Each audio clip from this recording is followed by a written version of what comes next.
Our story begins deep in the wilderness with Eli, a dedicated biologist. He chose to live far from civilization to focus on his secluded research. One ordinary day, while examining samples, his world changed instantly. A venomous snake struck. In his shock, his phone tumbled away, silencing his last link to the outside world. Panicked, Eli instinctively tried to bleed the venom out, slicing his arm. But the immediate attempts were futile. Back at his remote cabin, he desperately cut deeper, but it was too late. The venom was already spreading, inducing violent hallucinations and seizing his strength. He lay powerless for days. Vague shadows of scientists appeared, sent to retrieve him. Eli was conscious, but he couldn't move or speak. He strained to call out, yet no sound escaped. The scientists, concluding the isolated researcher was simply not here, left. Days later, Eli finally regained full consciousness. The incision on his arm had slowly drained the immediate poison, and the neurological damage was receding. The fever broke, leaving only residual, fleeting hallucinations. Days later, Eli finally regained full consciousness. The incision on his arm had slowly drained the immediate poison, and the neurological damage was receding. The fever broke, leaving only residual, fleeting hallucinations. His first clear thought, get to a city hospital. He cleaned his dusty car, packed essentials, and headed for the main highway. The drive felt strange. The roads were eerily empty. As Eli reached the city limits, the atmosphere turned chilling. There was no traffic, no sound, and no movement. The grand skyscrapers and bustling streets were utterly deserted. Not a single living soul was visible. He was driving through a ghost town. Eli, the biologist, slowly pieced together the impossible truth. A pandemic, a cataclysmic pathogen had swept through the population with brutal efficiency. His remote location, his isolation during the peak outbreak, had saved him. The danger had passed because the population was gone. There was no government, no commerce, no ownership. His parents. Eli raced to their house. The sight was horrific. They had been dead for days. Their sacrifice was immense, but Eli knew he had to honor them. He dug a grave outside their home and buried them, finding a moment of courage in the wreckage of his world. After a desolate search of the entire city confirmed his worst fears, no other survivors, Eli made a decision. He would leave. He needed purpose. He needed proof. He planned for Las Vegas, gathering supplies and a weapon.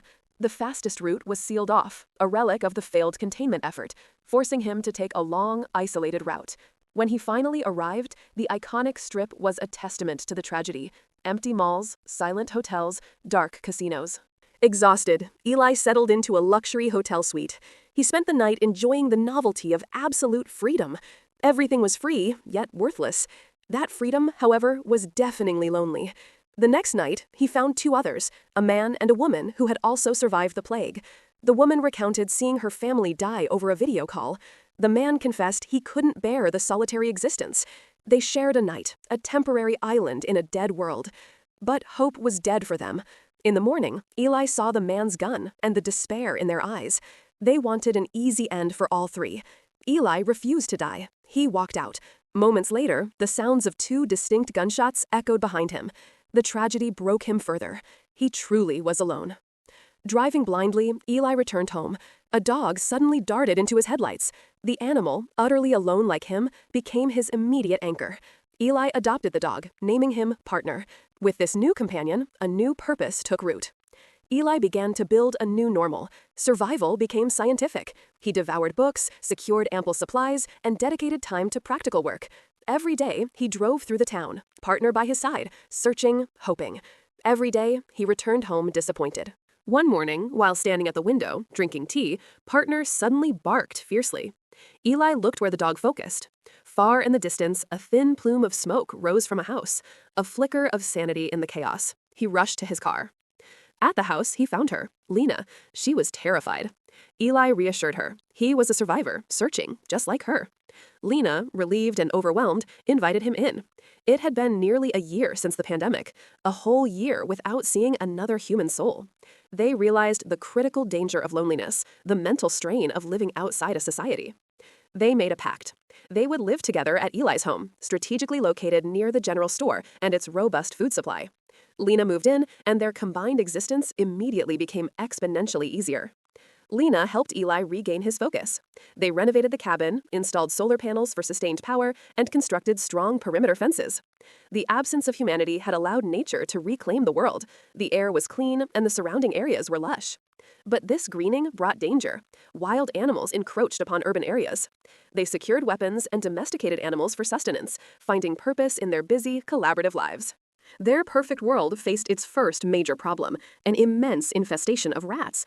Eli panicked, resorting to futile measures like burning out air vents. Lena calmly reassured him. The solution was simple. Eli brought in several stray cats. The cats quickly became effective predators, and the infestation was solved. Then came the decision to rebuild the population. Lena soon became pregnant. Eli, the biologist, was gripped by profound fear for his children in this broken world. Lena steadied him. Eli, relying on his scientific texts, prepared to deliver the baby himself. They welcomed their beautiful daughter into the world, cementing a new hope. With renewed optimism, they painted their address on roads and buildings, a beacon for any other survivors. That hope was rewarded. They were joined by Ben and Sarah, who had seen the address and stayed, finding security and abundance. The community grew, and their lives became busy. Then Eli returned from a supply run, carrying a wounded young woman named Anya. She had been shot and was feral, refusing to leave the car's trunk. Sarah eventually broke through to Anya, sharing her own story of loneliness and discovery. Anya remained silent, but began to trust them. Sarah found disturbing drawings and a heartbreaking letter. Anya had been severely abused by her father during the pandemic. The letter, written by her mother, begged the finder to care for her. The community lovingly welcomed Anya, and soon after, Lena gave birth to their third child. Life was secure. A year passed. Then they saw them, a group of 4 strangers, led by a doctor named Dr. Olivia. She confirmed they were the only force she had found. Seeing their genuine goodwill, Eli and Lena welcomed them, their small group finally becoming a small society. Eli established strict survival rules: never travel alone, always carry a weapon, and treat the world as a dangerous wilderness. Dr. Olivia used the nearby hospital and mall to secure vital medical supplies. Years passed. The community thrived, raising many children. Eli taught them the history of the old world. One day, a massive lion breached their defenses. Eli spotted it in time to shield the children, but the beast mauled him badly before fleeing. Seeing her husband near death, Lena, driven by pure rage, tracked the lion down and killed it. Dr. Olivia worked tirelessly, saving Eli's life after weeks of recovery. 17 years passed. Eli's oldest daughter, Maya, and her partner, now young adults, yearned to explore the world. With the community's blessing, they set out to find other survivors, armed with supplies and hope. Soon after their departure, the community faced a new threat: water scarcity. The nearby dam was failing. Then, a new group of survivors arrived in 2 large trucks, led by Victor. They needed fuel. In exchange, they offered the solution to the water problem: a powerful drill capable of reaching deep underground reserves. Eli agreed to the exchange, cautiously welcoming them, but warning his people to remain vigilant. The drilling was a success. Water flowed, and they celebrated. But the next morning, Eli saw Victor slipping away from Anya's room. He found the young woman traumatized. Victor had been torturing her. Anya revealed Victor's plan. He intended to seize the community's abundant supplies by force. Eli was faced with an impossible choice. Some argued against bloodshed. The population was too small. Eli insisted: kill Victor or lose everything they had built. They executed the plan swiftly, ambushing Victor and killing him quickly with a hammer blow. Eli buried Victor, broken by his first necessary act of murder. He informed Victor's group. Most expressed relief. Victor had abused them too.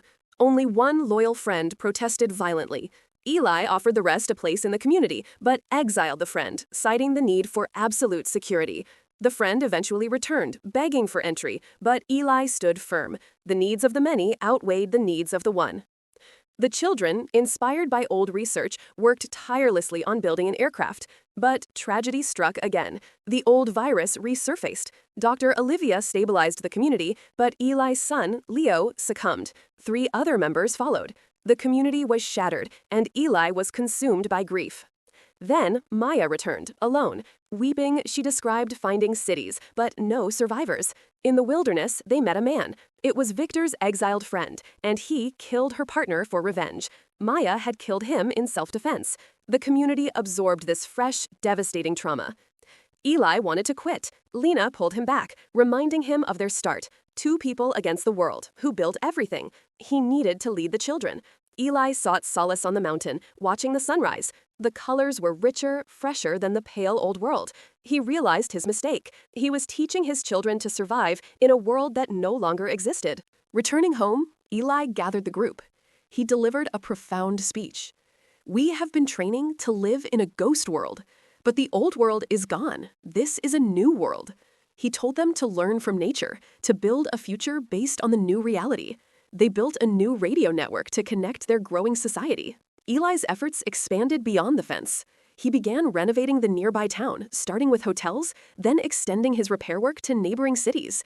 They were not just surviving, they were rebuilding civilization itself. 16 years later, Eli sits with his grandson, recounting this entire story. If you enjoyed this story, please like this video and subscribe to the channel for more easy and interesting explanations. Don't forget to hit the bell icon to get notified for new videos.